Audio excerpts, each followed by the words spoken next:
Okay, we are making braised short ribs, and the only thing about it that's not gluten-free is the flour, and usually you use Worcestershire sauce, but I'm using coconut aminos instead. So we're going to salt and pepper all sides of the short ribs.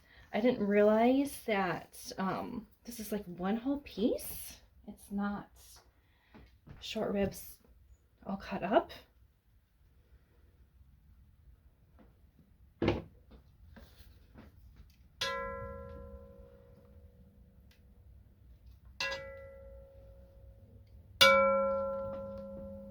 And do that to all sides. To sear it is basically to brown it on all sides after you've put salt and pepper in there. And I do it for like 4 minutes on each side. Now these short ribs are all stuck together. So I actually did like just the 3 sides, because on one side you can't even like hold it up. So take them out, then add a large onion.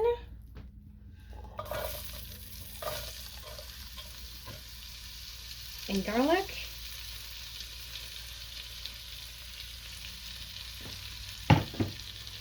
And tomato paste. I'm going to do a tablespoon of thyme. Now I am adapting this recipe. This is dried thyme from Garden in the Kitchen. It's actually an alcohol and gluten-free, well, I'm making a gluten-free version.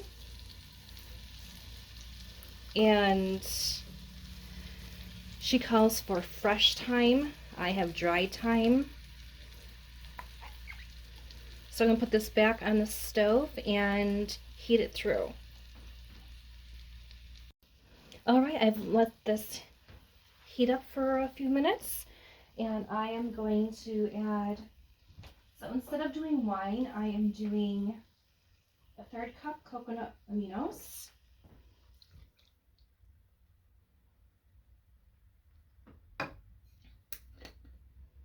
And a 1/3 cup of balsamic vinegar.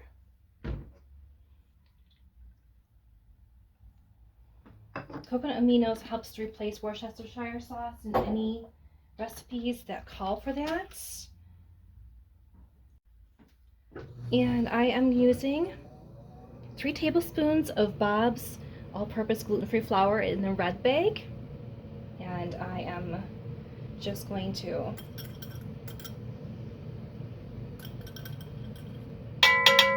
use a little bit of a whisk to help bring it all together.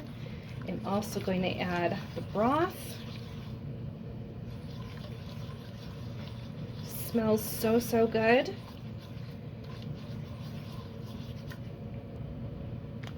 This is 2 cups of broth. This is broth that I made. And so I'm going to pop this on the stove to help the broth to melt a little bit more, and then we'll add the meat. This is what it looks like all together.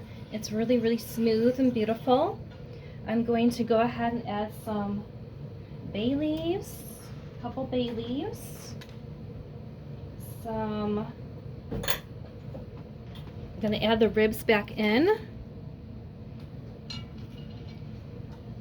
I'm going to put the meat side down. I'm going to put a whole bunch of carrots in there too. This is not part of the original recipe, but I think it'll be really good because I'm going to serve all this with mashed potatoes. And then some last minute salt and pepper.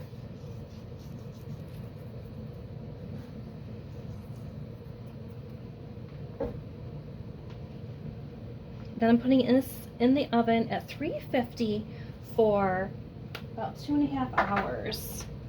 All right, let's see the verdict. This has been cooking for 2 hours.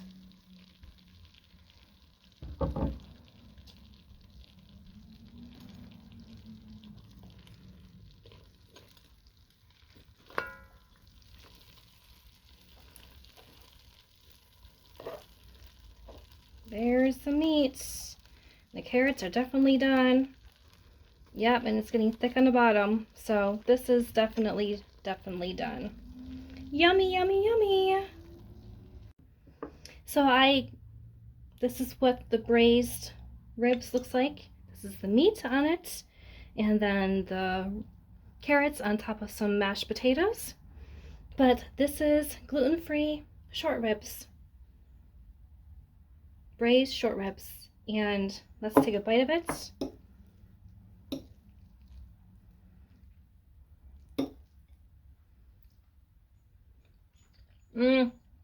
I absolutely love that flavor.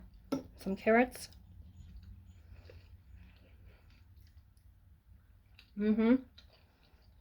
So worth it.